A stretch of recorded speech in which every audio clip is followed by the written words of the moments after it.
want to tell you about a plan you can follow, which takes only a little time each day, 5 days a week, and which brings results out of all proportion to the time spent. For a moment, consider the things your mind has brought you. Everything you have, your work, your relationship with your family and others, your philosophy of life, all come to you as a result of using your mind. Now consider the estimate made by experts. You have probably been operating on less than 10% of your mental capacities, much less. Dr. Herbert Otto, psychologist, educator, and chairman of the National Center for the Exploration of Human Potential, reminds us that many well-known scientists, such as the late Abraham Maslow, Margaret Mead, Gardner Murphy, O. Spurgeon English, and Carl Rogers, subscribe to the hypothesis that man is using a very small fraction of his capacities. Margaret Mead quotes a 6% figure. Herbert Otto writes, "My own estimate is 5% or less." Neurological research at the UCLA Brain Research Institute points to enormous abilities latent in everyone by suggesting an incredible hypothesis. The ultimate creative capacity of the human brain may be, for all practical purposes, they pointed out, infinite. To use the computer analogy, man is a vast storehouse of data, but we have not learned how to program ourselves to utilize these data for problem-solving purposes. Yefremov, the eminent Soviet scholar and writer, says man under average conditions at work and life uses only a small part of his thinking equipment. If he were able to force our brain to work at only half its capacity, we could, without any difficulty whatever, learn 40 languages, memorize the large Soviet encyclopedia from cover to cover, and complete the required courses of dozens of colleges. Now, this statement is hardly an exaggeration. It is the generally accepted theoretical view of man's mental potentialities. Now, how can we tap this gigantic potential? Well, it's a big and very complex problem with many ramifications. But as Herbert Otto points out, it is clear that persons who live close to their capacity, who continue to activate their potential, have a pronounced sense of well-being and considerable energy. They see themselves as leading purposeful and creative lives. If everything you have is the result of using just 10% of your mind, consider for a moment what it will mean to you and your family if you can increase this percentage. Now, none of us, as a rule, has the slightest notion of the real capabilities of his mind. But believe me when I say that your mind can be compared to an undiscovered gold mine, and it makes no difference whether you're 17 or 70. Look at it this way. Your goal is in the future. Your problem is to bridge the gap which exists between where you are now and the goal you intend to reach. This is the problem to solve. Robert Seashore, when chairman of the Department of Psychology at Northwestern University, pointed out that successful people are not people without problems. They're simply people who've learned to solve their problems. And there you have it. Living successfully, getting the things we want from life is a matter of solving the problems which stand between where we now are and the point we wish to reach. No one is without problems. They're a part of living. But let me show you how much time we waste in worrying about the wrong problems. Here's a reliable estimate of the things people worry about. Things that never happen, 40%. Things over and past that can't be changed by all the worry in the world, 30%. Needless worries about our health, 12%. Petty miscellaneous worries, 10%. Real, legitimate worries, 8%. In short, 92% of the average person's worries take up valuable time, cause painful stress, even mental anguish, and are absolutely unnecessary.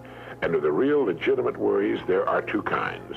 There are the problems we can solve, and there are the problems beyond our ability to personally solve.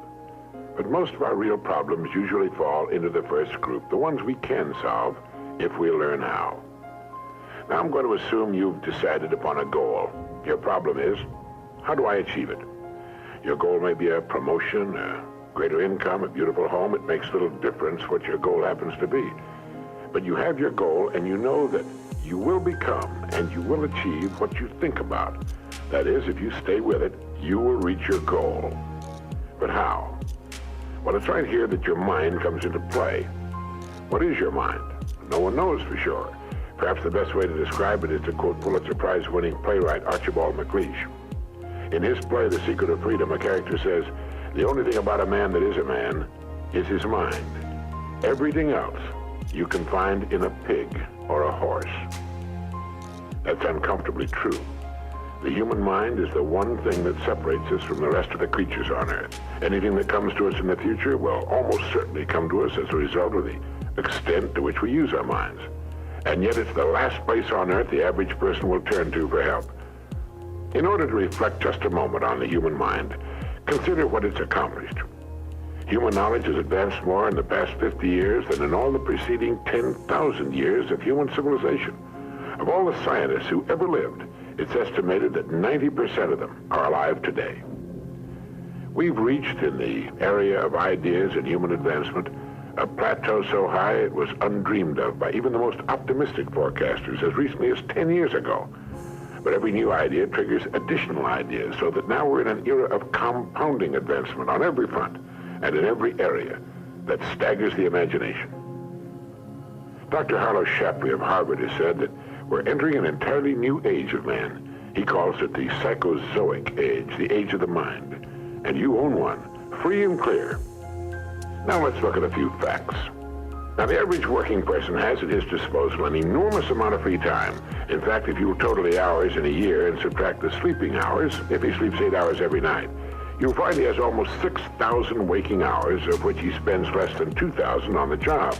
Now, this leaves him 4,000 hours a year when he's neither working nor sleeping. These can be called discretionary hours, with which we can do pretty much as we please. At least, our minds are free. Now, so you can see the amazing results in your life, I want to recommend that you take just 1 hour a day, 5 days a week, and devote this hour to exercising your mind. Pick 1 hour a day on which you can fairly regularly count. And during this hour every day, take a completely blank sheet of paper. At the top of the page, write your present primary goal, clearly, simply. Then, since our future depends upon the way in which we handle our work, write down as many ideas as you can for improving that which you now do. Try to think of 20 possible ways in which the activity that fills your day can be improved.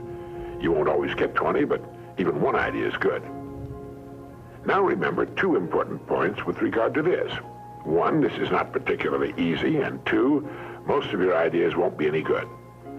Now, when I say it's not easy, I mean it's like starting any new habit. At first, you'll find your mind a little reluctant to be hauled up and out of the old familiar rut. But as you think about your work and ways in which it might be improved, write down every idea that pops into your mind, no matter how absurd it might seem. Let me tell you what will happen.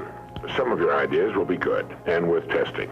The most important thing this extra hour accomplishes, however, is that it deeply embeds your goal into your subconscious mind, starts the whole vital machinery working. And 20 ideas a day, if you can come up with that many, total 100 a week, even if you don't think on weekends. An hour a day, 5 days a week, totals 260 hours a year, and still leaves you 3,740 hours of free leisure time. Now, this means you'll be thinking about your goal and ways of improving your performance, increasing your service, 6.5 full extra working weeks a year. 6.5 40-hour weeks devoted to thinking and planning. Can you see how easy it is to rise above the so-called competition? And will still leave you with 15 hours a day to spend as you please. Starting each day thinking, you will find that your mind will continue to work all day long. You'll find that at odd moments, when you least expect it, really great ideas will begin to pop into your mind. And when they do, write them down as soon as you can. Just one great idea can completely revolutionize your work and, as a result, your life. If you want to develop the muscles of your body, you take daily exercise of some sort. Well, the mind is developed in the same way, except that the returns are out of all conceivable proportion to the time and energy spent. I've used this system for years, and it's given me some of the most gratifying and rewarding experiences of my life. And it costs only 5 hours a week. 5 hours out of 168. Is it worth it? It's like spending 5 hours a week digging in a solid vein of pure gold, because your mind is all of that and much more. Each time you write your goal at the top of the sheet of paper, don't worry or become concerned about it. Think of it as only waiting to be reached, a problem only waiting to be solved. Face it with faith and bend all the great powers of your mind towards solving it. And believe me, solve it, you will. Now let's briefly recap. This week, start spending 1 hour each day getting as many ideas as you can. Try for 20 a day on ways to improve what you're now doing. Remember, the achievement of your goal very likely depends upon it, as does your whole future. 2, If everything you now have is the result of using, say, 5 to 10% of your mental abilities, you can imagine what life will be like if you can increase this figure to 20% or more. 3. Successful people are not people without problems. They're simply people who've learned to solve their problems. 4. Don't waste time and energy worrying about needless things. 40% of them will never happen, 30% have already happened and can't be changed, 12% are needless worries about our health, 10% are petty miscellaneous worries, and only 8% are real. Try to separate the real from the unnecessary and solve those which are within your ability to solve. Last of all, the only thing in the world that can take you to your goals in life is your mind, its effective use, and following through on the good ideas it supplies you. Each of us has a tendency to underestimate his or her own abilities. We should realize that we have, deep within ourselves, a reservoir of great ability, even genius, that can be tapped if we'll just dig deep enough. It's the miracle of your mind.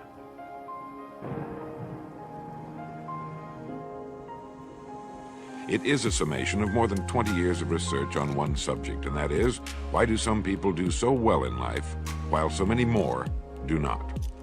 And the first thing let's talk about is the magic word. The experts call it the most important word as far as the results we get from life are concerned in this or any other language. And that word is attitude. It is our attitude toward life which will determine life's attitude toward us. Let's face the fact honestly that we shape our own lives, and the shapes of them will be determined by our attitudes. A person with a poor attitude toward learning, for example, isn't going to learn much until he changes his attitude. If we take the attitude that we cannot do something, we generally will not do it. An attitude of failure, and we're whipped before we start. So we know then that what we receive from life, what we accomplish or fail to accomplish, is due in large measure to our overall attitude. William James of Harvard University put it this way: "The greatest discovery of my generation is that human beings can alter their lives by altering their attitudes of mind." And isn't it wonderful that we have this measure of control? Before we start talking about our attitude toward the world, let's talk about our attitude toward ourselves, since it is the attitude we take toward ourselves which determines our attitude toward the world. Now right here we come to a rather strange fact. We're so familiar with ourselves, we tend to take ourselves for granted. We tend to minimize the things we can accomplish, the goals we can reach, and for some equally strange reason, believe others can accomplish things in our field which we cannot. There are literally millions of human beings living narrow, darkened, frustrated lives, living defensively, simply because they take a defensive, doubtful attitude toward themselves, and as a result, toward life in general. Many people are suspicious of and oppose change. Yet change is the one thing in life on which we can absolutely count. People who stay young all the years of their lives not only welcome change, but see it for what it really is: new opportunity, new chances for further fulfillment. Attitude is a reflection, a result of a person's will. It is incalculably powerful. It can bring about marvelous results for us, but we need to train it patiently, day by day. Now let's talk about the attitudes of people who are successful. The top 5% of the people who go sailing through life from one success to another, and who, even when they fail at something, shrug it off and head right out again. No matter who the person is or what he does, men and women in sales, business executives, people in all the professions, wives and mothers, students, top people in the armed forces, public servants, men and women in the service of religion, working men and women in all fields of endeavor, wherever you find a person doing an outstanding job and getting outstanding results, you will find a person with the right kind of attitude. These people take the attitude toward themselves that they can accomplish what they set out to accomplish, that there's no good reason on earth why they can't be competent, successful. They have a healthy attitude toward themselves and, as a result, toward life and the things they want to accomplish. And because of this, they achieve some remarkable things, and they come to be called successful, outstanding, brilliant, lucky, and a lot of other things. They're quite frequently no more brilliant or outstanding than the majority of the people by whom they're surrounded. But they did develop the right attitude, and they found their accomplishments not too difficult, and many times surprisingly easy, simply because it seems that so few are really trying, really believe in themselves. Successful people come in all shapes and sizes and in widely varying degrees of intelligence, background, and so on. But they all have one thing in common. They expect more good out of life than bad. They expect to succeed more than they fail. If you want something worthwhile, take the attitude that there are a lot more reasons why you can have it than there are that you cannot, and set out to earn it. Go after it, work at it, ask for it, and 9 times out of 10, you'll get it.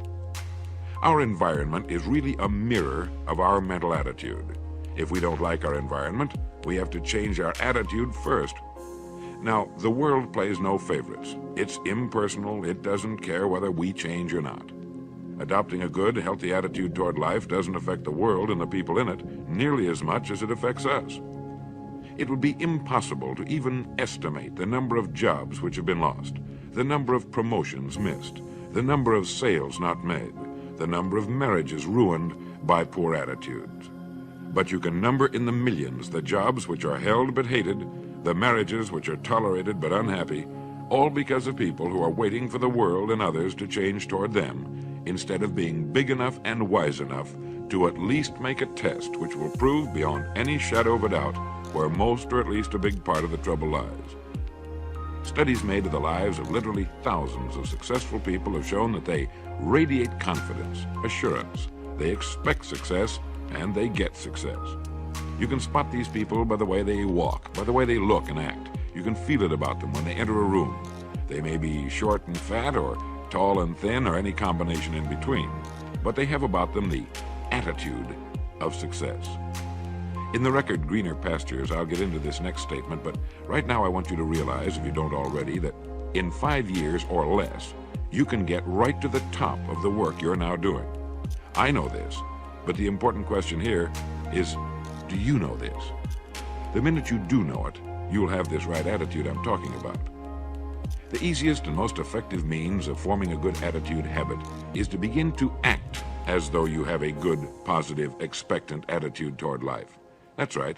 Begin right now to walk, act, and look as though you belong to this group. If you're already in the top 5%, you'll know what I mean. If you've never tried it, you'll be amazed at what happens. Actions trigger feelings, just as feelings trigger actions. Now, let me tell you of a little test you can make which will prove beyond any shadow of a doubt that a good attitude can change a person's life as dramatically as walking from a darkened room into the bright, clear light of day. Not long ago, I read a line which went, "Life is dull only to dull people." This is true, but it also could have read, "Life is interesting only to interesting people," or "Life is successful only to successful people." And what I'm trying to say is that you must first become, mentally, from an attitude standpoint, that which you wish to achieve. A famous restaurateur was being interviewed by a reporter who asked, "When did you become successful?" He replied, "I was successful when I was sleeping on park benches, because I knew what I wanted to do and that I would do it." In short, his attitude had been one of success, of expecting success, long before the material, the tangible rewards of success had been earned. We'll get into this particular phase of Lead the Field in record number 3, A Worthy Destination. But for now, remember that a person must act, look, and because of these things, feel successful before the success he seeks can come. Chances are you know people who seem to be what others call lucky. All kinds of good and wonderful things seem to happen to them, and they give the impression of happily sailing through life, having a wonderful time, and getting more accomplished in a year than most people do in 5. This has been figured out fairly scientifically, and if anyone will conscientiously go about the test I'm going to recommend, and stay with it every day for the next 30 days without fail, that person can join this small, happy, and extremely productive group of people. He'll find himself becoming lucky, as they say, and most of his problems will pretty well take care of themselves. Of this you can be sure. The results will be nothing short of amazing. Now, it makes no difference how good a person's attitude has been in the past. Anything can be improved upon, and it's the small refinements upon something already good that makes it great.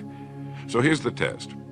For the next 30 days, act toward the world, everything and everyone with whom you come in contact, with the attitude which represents the kind of results you want to achieve. That is, if the result you want is more success in what you're doing, act as though you are already in possession of the success you seek. If you want others to treat you with admiration and respect, treat others with admiration and respect first. Have you ever stopped to think of this? Every human being on Earth is the most important human being on Earth as far as he or she is concerned. You may never get anyone to admit it, but it's a fact. So for the next 30 days, treat every person with whom you come in contact as the most important person on Earth, remembering as you do so that as far as that person is concerned, he is. Now, the reason I say treat everyone in this fashion is mainly because this is the way human beings ought to treat each other, and because it will help you form a habit that will bring you amazing and delightful results for the rest of your life. Have you ever noticed that the higher you go in any organization of value, the nicer the people seem to become? You see, the bigger the person, the easier it is to talk to him, to get along with him, to do business with him. Do you know why? It's because he's got a good attitude, and people with the best attitudes just naturally gravitate toward the top. So for 30 days, act toward others and the world at large in exactly the same manner you want the world and others to act toward you. Treat your wife or husband as the person he or she really is, the most important person in your life, and the same with the children. Carry out into the world each morning for 30 days the kind of attitude you would have if you were the most successful human being on Earth. And notice how it quickly develops into an habitual attitude. When a person does this, he should realize he has already placed himself on the road to what he seeks. He is right now in the top 5% of the people in this or any other country. He has prepared the ground and planted the seed. He has made of himself a magnet, an embodiment of that which he seeks. Before metal can be cast into a desired shape, the mold, the expectant receptacle, must first be fashioned. Before a building can be erected, the excavation must be made and the foundation laid. And before a person can achieve the kind of life he wants, he must become that kind of individual. He must think, act, talk, walk, and conduct himself in all of his affairs as would the person he wishes to become.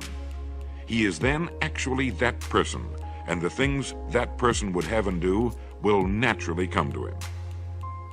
Almost immediately, a change will be noticed. Irritations that used to frustrate and annoy disappear. When some less informed individual gives you a bad time, stay on the track.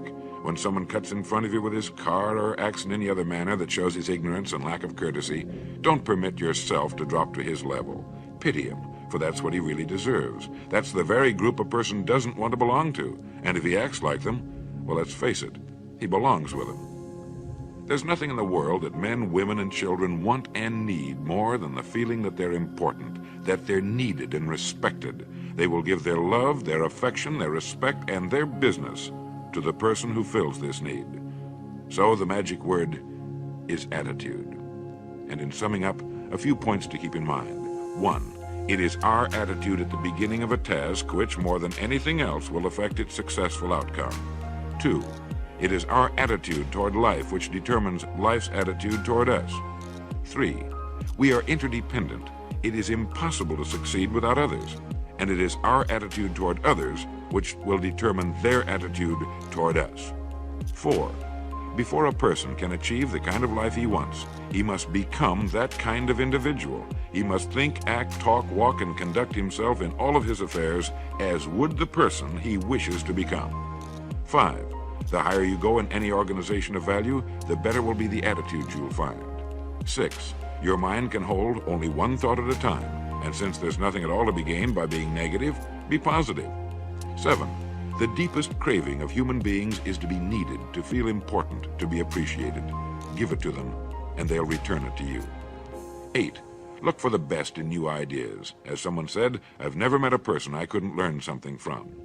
9, don't waste valuable time broadcasting personal problems. It probably won't help you. It cannot help others. 10, don't talk about your health unless it's good. 11, radiate the attitude of well-being, of confidence, of a person who knows where he's going. This will inspire those around you, and you'll find good things will begin happening to you. And 12, lastly, for the next 30 days, treat everyone with whom you come in contact as the most important person on earth. If you'll do this for 30 days, you'll do it for the rest of your life. In the next recording, I'll talk to you about greener pastures. But now in closing, remember the words of Walter Dill Scott of Northwestern University.